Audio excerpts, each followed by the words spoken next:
Right. హోంమంత్రి అమిత్ షా 3 బిల్లులను ప్రవేశపెట్టారు. ఈ 3 బిల్లులను కూడా ప్రతిపక్షాలు వ్యతిరేకిస్తూ ఉన్నాయి. అక్కడ ఆందోళన చేస్తున్నారు. ఈ నేపథ్యంలో లోక్సభను 3 గంటలకి వాయిదా వేశారు స్పీకర్. రైట్, పూర్తి డీటెయిల్స్ అందించడానికి మా ప్రతినిధి ప్రసాద్ అందుబాటులో ఉన్నారు. ప్రసాద్, సభలో తొలుత బిల్లును ప్రవేశపెట్టిన తర్వాత కాంగ్రెస్ పార్టీ ఎంపీలు తివారీ, అదేవిధంగా కేసీ వేణుగోపాల్, ఆర్ఎస్పీ ఎంపీ ఉన్నటువంటి ప్రేమ్ చంద్రను ఇదంతా కూడా బిల్లును వ్యతిరేకిస్తూ మాట్లాడడం జరిగింది. ఈ సందర్భంలో కేసీ వేణుగోపాల్ మాట్లాడుతున్న సందర్భంలోనే అమిత్ షా ఈ రకంగా అనూహ్యంగా అర్థాంతరంగా ఈ బిల్లును ప్రవేశపెట్టాన్ని వ్యతిరేకిస్తూ దీన్ని వెంటనే విరమించుకోవాలి, ఉపసంహరించుకోవాలని చెప్పి గట్టిగా కోరడం జరిగింది. ఈ సందర్భంలో బిల్లు కాపీలను చించివేసి ఆ మేరకు స్పీకర్ పైన, స్పీకర్ ముందున్నటువంటి వెల్లో కూడా బిల్లు కాపీలు ముక్కలు చేసేసి చేస్తున్న సందర్భంలో ఒకనొక దశలో అమిత్ షా వైపు కూడా ప్రతిపక్షాలు వచ్చినటువంటి ఎంపీలంతా కూడా వెళ్లి కేంద్ర హోంమంత్రి అమిత్ షా పైన కూడా చేసినటువంటి బిల్లు కాపీలను చేయడంతో అక్కడ అధికార పక్షానికి చెందినటువంటి ఎంపీలంతా ఒక్క ఉదుటిన లేచి వచ్చి అమిత్ షాకు అండగా అక్కడ ఉండడం నిలబడడం జరిగింది. ఇదే సందర్భంలో ప్రతిపక్షాలు చెందినటువంటి ఇతర సభ్యులంతా కూడా అమిత్ షా కూర్చున్నటువంటి స్థానం వరకు వచ్చి ఆ మేరకు నినాదాలు చేస్తూ బిల్లును వెంటనే ఉపసంహరించుకోవాలని చెప్పి గట్టిగా నిరసన వ్యక్తం చేస్తూ నినాదాలు చేయడం జరిగింది. ఈ సందర్భంలో ఇటు అధికార పక్షానికి చెందినటువంటి సభ్యులు, అదేవిధంగా ప్రతిపక్షాల మధ్య చెందినటువంటి సభ్యుల మధ్య వాగ్వివాదాలు జరిగాయి. ఈ సందర్భంలో స్పీకర్ స్థానంలో ఉన్నటువంటి స్పీకర్ ఓం బిర్లా సభను 3 గంటలకు వాయిదా వేయడం జరిగింది. అయినప్పటికీ కూడా నినాదాలు కానీ నిరసనలు కానీ ఏమాత్రం కూడా ఆగలేదు. అమిత్ షా తన స్థానంలోనే కూర్చొని ఉన్నారు. అదేవిధంగా అధికార పక్షానికి చెందినటువంటి ఎంపీలంతా కూడా అమిత్ షాకు అండగా ఆయన చుట్టూ చేరుకోవడం జరిగింది. ఈ సందర్భంలో ప్రతిపక్షాలు కూడా వెల్లోకి వచ్చేసి అమిత్ షా చుట్టుముట్టడంతో ఎక్కడికి వెళ్ళలేని పరిస్థితుల్లో అమిత్ షా కాసేపు కూర్చున్నారు. ఆ తర్వాత నినాదాలు నిరసనలు చేస్తూనే ఉన్నారు. అయినప్పటికీ కూడా నమస్కారం పెట్టి అక్కడి నుంచి హోంమంత్రి తన స్థానం నుంచి వెళ్ళిపోవడం జరిగింది. తిరిగి 3 గంటలకు సభ సమావేశమవుతుంది. సభా కార్యక్రమం సజావుగా జరిగేందుకు ఏమాత్రం కూడా అవకాశం లేదు. అర్థాంతరంగా ఎవరికి చెప్పకుండా కనీసం వారం రోజులు నోటీసు ఇవ్వకుండా కూడా ఈ రకంగా బిల్లును ప్రవేశపెట్టడం ప్రజాస్వామ్యం విరుద్ధం, ఇష్టానుసారంగా వివరించడాన్ని మేము ఒప్పుకోన్న అంశాన్ని ప్రతిపక్షాలకు చెందిన సభ్యులంతా కూడా వ్యతిరేకించడం జరిగింది. అయితే దీనికి సంబంధించి ప్రారంభ దశలోనే అమిత్ షా మాట్లాడుతూ ఉభయ సభలో వచ్చినటువంటి సభ్యులతో ఒక జాయింట్ పార్లమెంటరీ కమిటీని ఏర్పాటు చేసేసి ఈ బిల్లును ఆ జాయింట్ కమిటీకి రిఫర్ చేస్తామన్న అంశాన్ని చెప్పినప్పటికీ కూడా ఈ బిల్లును సభలో ప్రవేశపెడుతున్నప్పుడు అడ్డుకునే అధికారం తమకు ఉంది, అడ్డుకుంటామన్న అంశాన్ని ఆర్ఎస్పీ ఎంపీ ప్రేమచంద్ర కూడా గట్టిగా మాట్లాడడం జరిగింది. అయినప్పటికీ కూడా సభలో ప్రకటన చేసేందుకు అమిత్ షా ఉద్యుక్తులు అవగానే ఆ మేరకు ఒక్కసారిగా ఒక ఉదుటిన ప్రతిపక్షాలకు చెందినటువంటి సభ్యులంతా లేచి పెద్ద ఎత్తున నినాదాలు చేస్తూ నిరసనలు వ్యక్తం చేస్తూ అమిత్ షా చుట్టుముట్టడంతో గందరగోళ పరిస్థితి ఏర్పడింది. ఈ నేపథ్యంలో లోక్సభ స్పీకర్ ఓం బిర్లా సభను 3 గంటలకు వాయిదా వేయడం జరిగింది. తిరిగి 3 గంటలకు సభ సమావేశం అవుతుంది. అంటే ప్రసాద్, బిల్లు కాపీస్ ని చించేసి చాలా పెద్ద ఎత్తున వాళ్ళు నిరసన వ్యక్తం చేస్తున్నారు. ఎందుకు ఇంత పెద్ద ఎత్తున వారు ఈ బిల్లులను వ్యతిరేకిస్తున్నారు అంటారు?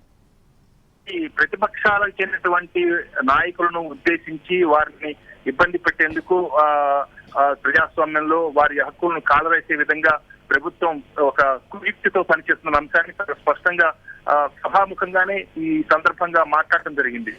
మనీష్ తివారీ కూడా ఈ సందర్భంగా కాంగ్రెస్ పార్టీ ఎంపీ మనీష్ తివారీ కూడా ఈ బిల్లును చాలా పెద్ద ఎత్తున వ్యతిరేకించడం కూడా జరిగింది. ఇది ఏమాత్రం కూడా ప్రజాస్వామ్యంలో ఇలాంటి బిల్లును ఈ రకంగా అర్థాంతరంగా ప్రవేశపెట్టి దీని మీద చర్చ జరగాలి, అదేవిధంగా ముందుగా నోటీసులు ఇవ్వాలి, దీనిపై చర్చ జరిగిన తర్వాతనే సభలో ప్రవేశపెట్టేందుకు ప్రయత్నం చేయాలి. కానీ ఈ రకంగా అర్థాంతరంగా ఊహించని రీతిలో హఠాత్తుగా ఈ రకంగా ఈ బిల్లును ప్రవేశపెట్టడానికి ఉద్దేశం ఖచ్చితంగా ఇది ప్రతిపక్షాలకు చెందినటువంటి నాయకులను ఇబ్బంది పెట్టే క్రమంలో భాగంగా ఈ రకంగా చేస్తున్న అంశాన్ని ప్రతిపక్షాలకు చెందినటువంటి సభ్యులు గట్టిగా నిరసన వ్యక్తం చేసి మేరకు అడ్డుకోవడం జరిగింది. అయితే సభా కార్యక్రమాలు సజావుగా జరిగేందుకు ఏమాత్రం కూడా అవకాశం లేదు. నిరసన వ్యక్తం చేస్తూనే నినాదాలు ఇచ్చారు.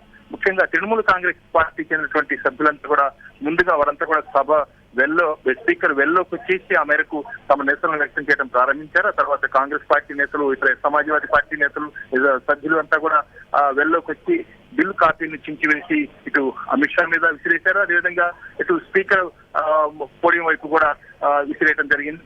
ఆ మేరకు ప్రతిపక్ష సభ్యులు ఇది ప్రభుత్వం చేస్తున్నటువంటి కుట్రలో భాగంగానే ఈ రకంగా ప్రతిపక్షాలను ఇబ్బంది పెట్టేందుకు చేస్తున్న ప్రయత్నంగానే తాము పరిగణిస్తున్నాము. ఈ బిల్లును ఎట్టి పరిస్థితులు అనుమతించేది లేదు, అంగీకరించాలన్న అంశాన్ని కూడా ప్రతిపక్ష సభ్యులు చెప్పారు.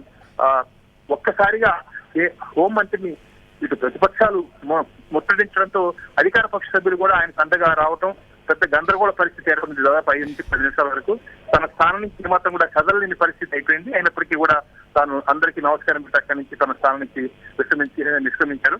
ప్రస్తుతానికి సభలో ఆయన నిష్క్రమించిన తర్వాత కూడా పెద్ద ఎత్తున ప్రతిపక్షాలకు చెందిన సభ్యులు వాయిదా పడిన తర్వాత కూడా అమిత్ షా అక్కడి నుంచి వెళ్లిపోయిన తర్వాత కూడా నినాదాలు ఆపలేదు. నినాదాలు ఇంకా చేస్తూనే ఉన్నారు.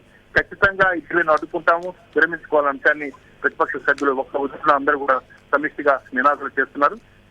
సభ్యులంతా కూడా ప్రతిపక్ష సభ్యులంతా కూడా ఈ బిల్లును అంగీకరించలేదన్న మాత్రం అంశాన్ని మాత్రం చాలా గట్టిగా చెప్తున్నారు. అంటే ప్రసాద్, అంటే ఆల్ ఆఫ్ సడన్ బిల్లు ప్రవేశపెట్టారా? ప్రతిపక్షాలకి ఇన్ఫర్మేషన్ లేదా? అంటే ఇలా చర్చ జరగకుండా, ముందస్తు సమాచారం ఇవ్వకుండా గతంలో ఎప్పుడు బిల్లులు ప్రవేశపెట్టిన దాఖలాలు లేవు అంటారా? నుంచి 72వ నిబంధనల ప్రకారం ఒక వారం రోజుల పాటు ముందుగా నోటీస్ ఇవ్వాలి. ఆ నోటీస్ ఇచ్చే సభ్యులందరికీ కూడా బిల్లు కాపీలను అందరికీ కూడా ఇవ్వాలి, అందరికీ పంచాలి. వారు వారికి దృష్టిలో తీసుకురావాలి వారం రోజుల ముందే. ఆ తర్వాత సభలో ప్రవేశపెట్టేందుకు ప్రభుత్వం ప్రయత్నించాలి. ఇది నిబంధన. ఈ నిబంధనని కారణి నిన్న రాష్ట్ర హఠాత్తుగా ఒక స్టేట్మెంట్ ప్రకటన చేయడం, ప్రకటనలో భాగంగా బిల్లు ఉద్దేశాన్ని ఈ చట్ట రూపం ఇచ్చేందుకు ప్రభుత్వం చేస్తున్న ప్రయత్నాలకు వెనకున్నటువంటి లక్ష్యము, వీటన్నిటిని కూడా ప్రకటన ద్వారా చెప్పడం జరిగింది. ఈ రోజు నిన్న ప్రకటన చేశారు, రాత్రి ఈ రోజు సభలో ప్రవేశపెట్టడం జరిగింది. కాబట్టి ఇంత అనూహ్యంగా అర్థాంతరంగా ఈ రకంగా బిల్లుని ప్రవేశపెట్టడం నిబంధనలకు విరుద్ధం. మేము ఎట్టి పరిస్థితుల్లో అంగీకరించలేదు. ఏ బిల్లును పెట్టేటప్పుడైనా కానీ ఆ బిల్లును అడ్డుకునేందుకు సభ్యులకు అర్హత ఉంది, హక్కు ఉంది. కాబట్టి ప్రతిపక్షాలకు చెందిన సభ్యులంతా కూడా ఈ అంశాన్ని ప్రస్తావిస్తూ తాము అడ్డుకుంటున్నాము, ఈ బిల్లును ఏమాత్రం కూడా అంగీకరించబోని అంశాన్ని చాలా గట్టిగా చెప్పడం జరిగింది. ఈ నేపథ్యంలో ఆవేశంతో బిల్లు కాపీలను చించివేసి అమిత్ షా మీద విసిరేశారు. అమిత్ షా విసిరేయడంతో ఒక్క ఉదుటిన అధికార పక్షాలకు చెందినటువంటి సభ్యులంతా, ట్రెజరీ బెంచెస్ సభ్యులంతా కూడా ఒకసారి ఒక్క ఉదుటిన వచ్చేసి అమిత్ షాకు అండగా నిలబడడం జరిగింది. ప్రతిపక్ష సభ్యులు నినాదాలు చేస్తున్నటువంటి ప్రతిపక్ష సభ్యులను అడ్డుకునేందుకు ప్రయత్నం చేశారు, వారిని అదేవిధంగా నిర్వహించేందుకు ప్రయత్నం చేశారు. అప్పటికీ కూడా మరి నినాదాలను ఇస్తున్నప్పుడు ప్రతిపక్షాలు ఇచ్చినటువంటి నినాదాలు ఇస్తున్న సందర్భంలో కూడా అమిత్ షా తన అధికార పక్షాలకు చెందిన సభ్యులను సముదాయించే ప్రయత్నం చేశారు. వాళ్ళని నినాదాలు చేసుకునేవాళ్ళని చెప్పి అన్నప్పటికీ కూడా వీరు కూడా ఆవేశంతో వారిని అడ్డుకునే ప్రయత్నం చేశారు. అక్కడ కొద్ది నిమిషాలు 5 నిమిషాల నుంచి 10 నిమిషాల వరకు కొంత గందరగోళ పరిస్థితి ఏర్పడింది. ఆ తర్వాత నెమ్మదిగా తన స్థానం నుంచి నమస్కారం చేసి అమిత్ షా నిష్క్రమించారు. కాబట్టి నిబంధనలకు విరుద్ధంగా ఈ బిల్లును ప్రవేశపెడుతున్నారన్న అంశాన్ని ప్రస్తావిస్తూ హఠాత్తుగా ఇలాంటి బిల్లులు, ఇలాంటి కీలకమైన బిల్లులు, ఇలాంటి రాజ్యాంగ సవరణ చేయాల్సినటువంటి బిల్లులను ఈ రకంగా అర్థాంతరంగా ప్రవేశపెట్టడం ఏమాత్రం కూడా ఇది ఒప్పుకునేది లేదు, ఇది అంగీకరించలేదన్న అంశాన్ని ప్రతిపక్ష సభ్యులు చెప్తున్నారు.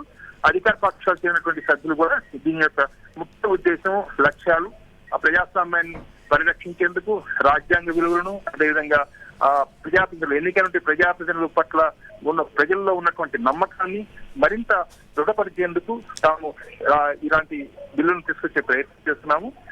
ఎన్నికైనటువంటి ప్రతినిధి వ్యక్తిత్వం గాని, ఆయన పనిచేసే తీరు పట్ల గాని ప్రజల్లో మరింత నమ్మకం కలిగించేలాగా ఉండాలి. కానీ ప్రజాస్వామ్యాన్ని, రాజ్యాంగ విశ్వాసాన్ని సన్నగిల్లించే రీతిలో ఈ రకంగా ఇలాంటి జైల్లో ఉన్నటువంటి ప్రజాప్రతినిధులు అంగీకరించలేదు. కాబట్టి ఈ బిల్లు లక్ష్యాలను అర్థం చేసుకోవాలని చెప్పి అమిత్ షా చెప్పే ప్రయత్నం చేశారు. దీన్ని ప్రతిపక్ష సభ్యులు అడ్డుకొని ఆ మేరకు అంగీకరించలేదు. ఆ మేరకు గట్టిగా నిరసనలు వ్యక్తం చేస్తూ తమ వ్యతిరేకతను వ్యక్తం చేశారు. ఓకే ప్రసాద్.